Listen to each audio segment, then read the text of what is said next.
I'm now going to be discussing BlendShapes in terms of how Houdini treats geometry. You may encounter a number of issues with BlendShapes because of how Houdini treats geometry, as this is different from how most other applications will approach geometry. Houdini's approach to geometry is very beneficial, especially with regard to simulation, but it can cause issues when exporting between applications, especially if you do not understand what is actually happening. These issues are not necessarily specific to BlendShapes, but they do complicate BlendShape export from SOPs, and it's one of the places where the most issues arise. In this scene, I have an extremely basic rig. This is using a slightly edited version of the default female character. Essentially, this is a skin mesh, which will give us very basic deformation.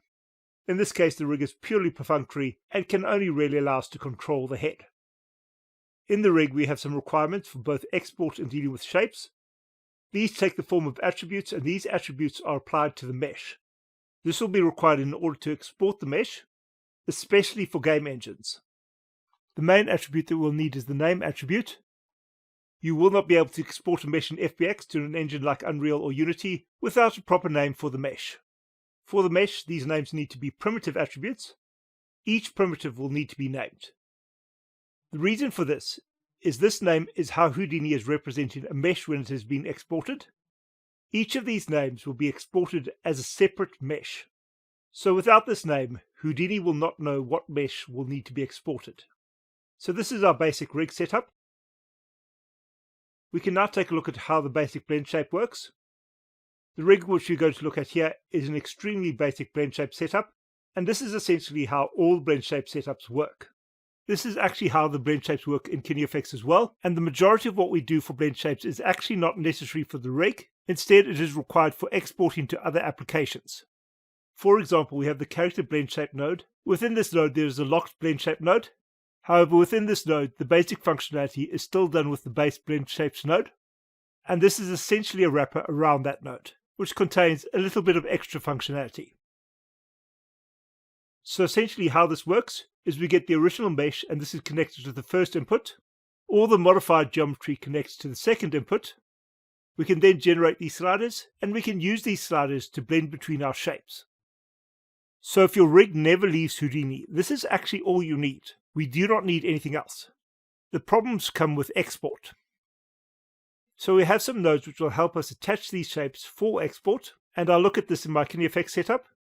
Now, after we create our shape, I'm using a merge pack geometry node. This will turn the geometry into packed geometry. This is not strictly necessary, and you can create an export setup without this, but the built-in shape nodes all rely on packed geometry. One of the advantages of using a merge pack node is that it will allow you to name the blend shapes within the merge pack node in a workflow which is similar to the standard blend shapes node. After this, I have the character blend shapes add node. This node creates attributes needed for the blend shapes. These are needed for export to FBX, and the other blend shape nodes within KineFX will all rely on these attributes. This node gives us two attributes, a channel attribute and a name attribute. The channel attribute will store the animation, the name attribute will store the blend shape, and these are stored as primitive attributes. The blend shape channel here only records that the channel exists. As we need to specify that the mesh has this channel, it will not store the animation itself. The attribute for the blend shape's name will get its name from the packed geometry's name. So that's the setup for the shapes on the mesh. On the animation side of the rig, I'll need a detail attribute. This attribute will need the same name as our channel attribute on the mesh. This will store the animation, where the channel attribute on the mesh will specify that this animation is being exported, and it is being exported for that specific mesh. So now we can look at the final deformation. This will occur in the character blend shapes node. We should also be able to see it in our final deformed mesh using the bone deform node.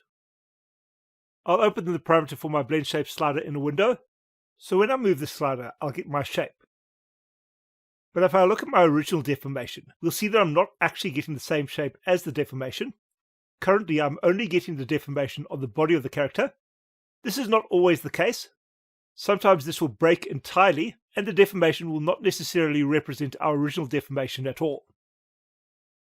To have a closer look at what is happening, we'll look at the node where I'm adding the blend shapes. Here, I should be adding the blend shapes to all of my geometry, as I've not specified a group. At the start of this node, we have an option to select a group, These groups should be limited to the names of our primitive geometry, and we should only ever use primitive geometry names to create these groups. So since our body is working, I'll specify this to be the shirt. Unlike the body, the deformation of the shirt is completely broken. This does not represent the deformation at all. I also have deformation for the hair. When I specify this, we also get deformation which is nowhere near what we require. So this is working on part of the geometry, but it's not working on all of the geometry. In either case, this is not giving me correct deformation for my geometry. This is reasonably straightforward to fix, and there are two ways of fixing this, but before this we want to actually see what the problem is. I've alluded to what it is already, but I'll try and illustrate this by having two nodes with geometry in them, and these nodes are extremely different in how they handle geometry. So in this first subnetwork I have some geometry, and this is geometry as you'll typically deal with it within Houdini. And in this second subnetwork I have some geometry, and here we have a more typical representation of geometry. This is how geometry is stored in a file system like FBX, but it is also the more common approach to dealing with geometry, and it's closer to how Maya, 3D Studio Max and Blender will deal with geometry.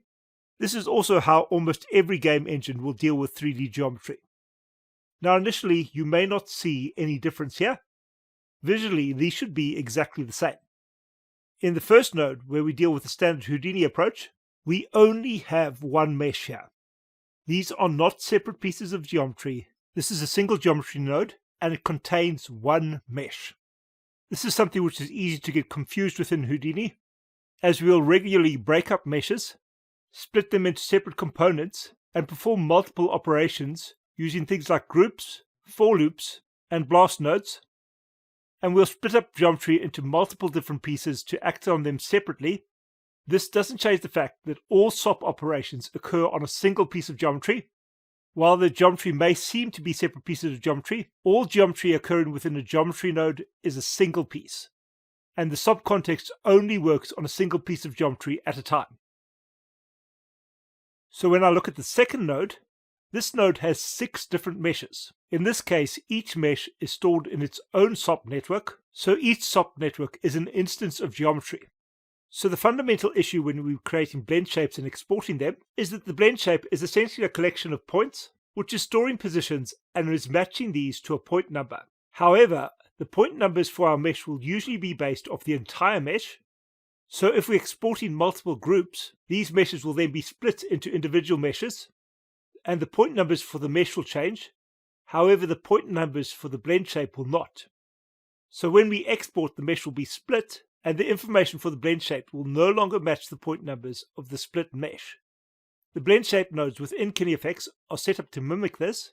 I have some issues with these nodes and the way they're set up, but this part of them is correct, as you need to actually be able to see your errors before you export a mesh. So there are numerous ways of dealing with this, but I'll look at the two which I think are the easiest, and that I also think are the most practical. The first way of dealing with this is the most straightforward method. This will work almost universally, but it does have some minor disadvantages, in that we lose control and flexibility, and if you're doing complex character setups, this will not work. But for any generalized homogeneous character, this is a perfect solution, and essentially it requires one node. Before I create any of the shapes here, I have a name node, and this is specifying a single name for all of the primitives. In this case, I'm using the name character, and this changes the entire mesh into a single mesh. If you do not need clothing changes or multiple armor sets, and have a single character that is going to be unique, or where the clothing changes are essentially going to be textures, this is an ideal solution as it is extremely basic, and by consolidating everything into a single mesh, you'll never have point number issues. If I look at the geometry now, we should see that every primitive has the same name, which will define this as a single mesh. So when we set up our shape here, this has been defined on a single mesh. We can now look at our final geometry. I'll need to activate my slider. When I'm moving the slider, I now have correct deformation. So this is a basic solution for game export, and this is very good for game export where a character does not need to change, and that does not need extremely detailed deformation. In a lot of games, this would be the majority of the game characters. However, if you need to swap out parts of the character or want a more cinematic rig, this will probably not be the best option. The other way may seem a bit more complicated, but it's actually not that difficult. In my opinion, this is a much cleaner solution than most other 3D applications are capable of, and scales very well to complex characters. And that is to treat each mesh as an individual mesh. Essentially here, I'm separating each mesh based off their name. So I have the shirt as a single mesh, and I'm doing this with a blast node. I'm then creating my deformation explicitly on this geometry. This way the points for this piece of geometry will match the points on the final mesh, as long as we do not try to either sort or change the point numbers. So the point numbers for the exported geometry, as well as the export shapes, should match correctly now. I've then separated the hair as well, and I've created the shape on this explicitly. I've then separated the character's body. All the geometry which is not receiving any blend shapes is a single mesh. These are then all re-merged together, although they can be exported separately, and there are advantages to exporting them separately. We can then view our deformation in the character blend shapes node, and because there should no longer be point number clashes for this, we should get correct deformation. There is, however, one more complication, but this also has its own advantages. This comes from the fact that I've needed to give this 3 different sliders. I do not want my blend shapes to clash, so I've given them different names. They should technically be able to use the same name and have a single slider, but I prefer not to do that where possible. But here we can control our values for separate shapes, and we have shapes on different parts of the mesh, and they are all working correctly. And this should export correctly. So we trade in a little bit of initial setup here, but we get a much more flexible setup which can easily handle a large amount of complexity and will also give us a lot of simulation capabilities, which is the area in which Houdini traditionally and currently still excels. However, unfortunately, this necessarily complicates BlendShapes, as the fine level of control for geometry unfortunately complicates BlendShape export specifically, and you cannot really make it much easier. So to sum up, the fundamental problem which you may encounter with BlendShapes is that if you're not careful, the point numbers of the blend shape may not match up with the point numbers of the original mesh, and if this occurs, your blend shape will break.